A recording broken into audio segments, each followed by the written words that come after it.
Typically, single movies or franchises find success because of the initial impression they leave on their audience. Majority of the time, it's because the viewing experience was undoubtedly positive and was unlike any movie seen before.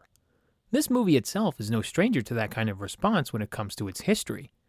Yet looking at it now can make a viewer wonder, how did this launch a franchise of several more sequels?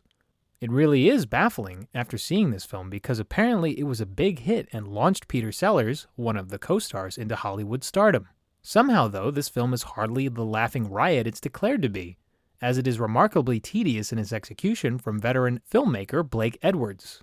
The story is about a rare pink diamond called the Pink Panther, which is in the possession of a princess played by Claudia Cardinal, who plans on having a party. Due to recent robberies, though, from an elusive thief who goes by the name of the Phantom, Inspector Clouseau, played by Peter Sellers, is hoping to nab them once and for all.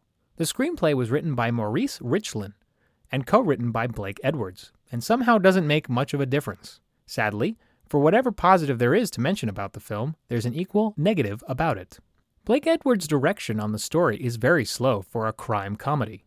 There are numerous scenes that drag on for what seems like more than needed. This extended time with certain characters leaves others feeling neglected and mostly disconnected from the main plot.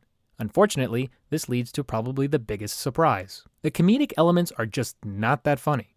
Maybe at the time they were, but as time has passed, only some parts may induce a laugh here or there. That's jaw-dropping, when this is supposedly the entry that started it all. Considering Peter Sellers wasn't universally found to be nearly as funny until after this movie, it's amazing anyone did. Peter Sellers as clueless Clouseau can do physical comedy, but he's barely in the movie.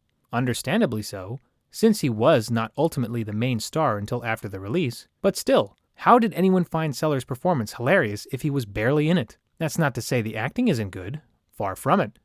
All thespians involved act appropriately for their characters. There's numerous veteran actors that have roles in the story. There are appearances from David Niven as Sir Charles Lytton, Robert Wagner plays his son, George Lytton, Capucine plays Clouseau's wife, Simone, and Colin Gordon plays Clouseau's assistant, Tucker. The unbalanced focus, though, is what throws these performances off. Characters tend to have contradicting motives that get revealed as the runtime continues. While some may see the comedy in this, to others it may not make sense. The only actor who in its purest sense is attempting real comedy is Peter Sellers with his physical slapstick. As mentioned before, while he may not be as prevalent as one would expect, Sellers does make his character do things that can produce a laugh. Whether it's tripping over things or misusing objects, it's humorous. It's just disappointing he's not there all the time. Visually speaking, the movie is competent looking.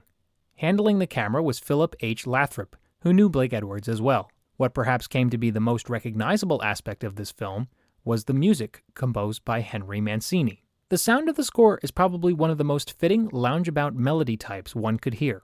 Not only does it juxtapose the complete opposite that is Inspector Clouseau, but its themes are probably the most memorable.